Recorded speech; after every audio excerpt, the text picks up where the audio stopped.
শিশুরা 5 বছর বয়স পর্যন্ত সম্পূর্ণ বিনামূল্যে সরকারি পৃষ্ঠপোষকতায় তারা পূর্ণ চিকিৎসা পাবে ইনশাআল্লাহ। তা আমি কেন বাকি যাব? আমার হাত আমি তুলে দিলাম।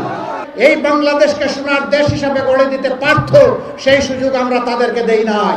আমরা সেই বাংলাদেশটি দেখতে চাই। এই বাংলাদেশটা কি মায়েদের জন্য, বোনেদের জন্য আপনারাও চান?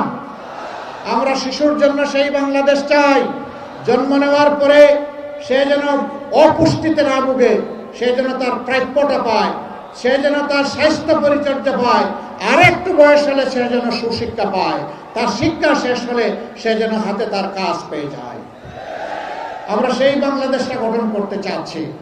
এখানেই আমাদের কথা সাফ। আমরা আমাদের যুব সমাজকে তাদের হাতে বেকারের ভাতা তুলে দিয়ে অপমান করব না। তারা দাবি তুলে মিছিল করে কাউকে বলেনি আমাদেরকে বেকার ভাতা দিতে হবে।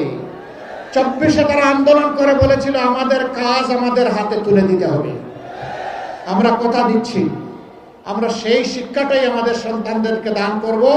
শিক্ষার পাঠ শেষ হওয়ার সাথে সাথে তাদের যোগ্যতা অনুযায়ী তাদের হাতে কাজ চলে যাবে ইনশাআল্লাহ।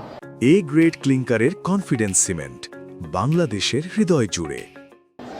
সেই দিন কাজ তুলে দিয়ে বলবো, যাও গড়ে দাও আমার প্রিয় বাংলাদেশ, আর গর্ব করে বলো আমি বাংলাদেশ। এরপরে বলো এ আমার বাংলাদেশ। সেই দায়িত্ব তোমাদেরকে দিতে চাই। এখনকার যুব সমাজকে এই দায়িত্ব গ্রহণ করার জন্য প্রস্তুত? প্রস্তুত? দেখি যুবকরা হাত তুলেন, দেখি 2 হাত। বাকি যায় নাই। তা আমি কেন বাকি যাব? আমার হাত আমি তুলে দিলাম। আমিও যুব সমাজের সাথে সামিল হয়ে গেলাম।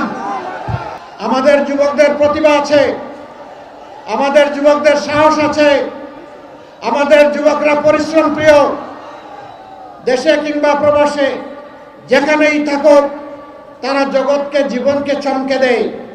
শুধুমাত্র তাদেরকে যথাযথ পৃষ্ঠপোষকতা, সুশিক্ষা এবং প্রশিক্ষণের অভাবে আমাদের যুবকরা যেভাবে এই বাংলাদেশকে সোনার দেশ হিসাবে গড়ে দিতে পারত, সেই সুযোগ আমরা তাদেরকে দেই নাই। আমরা ওই সুযোগ নিশ্চিত করব ইনশাআল্লাহ। শিশুরা 5 বছর বয়স পর্যন্ত সম্পূর্ণ বিনামূল্যে সরকারি পৃষ্ঠপোষকতায় তারা পূর্ণ চিকিৎসা পাবে ইনশাআল্লাহ। বয়স্করা জীবনের একটা পর্যায়ে যখন অবসর জীবনে চলে যাবে, 60-65 বছর বয়স হয়ে যাবে, তারপরের স্বাস্থ্য সেবার পূর্ণ দায়িত্ব সরকার গ্রহণ করবে ইনশাআল্লাহ।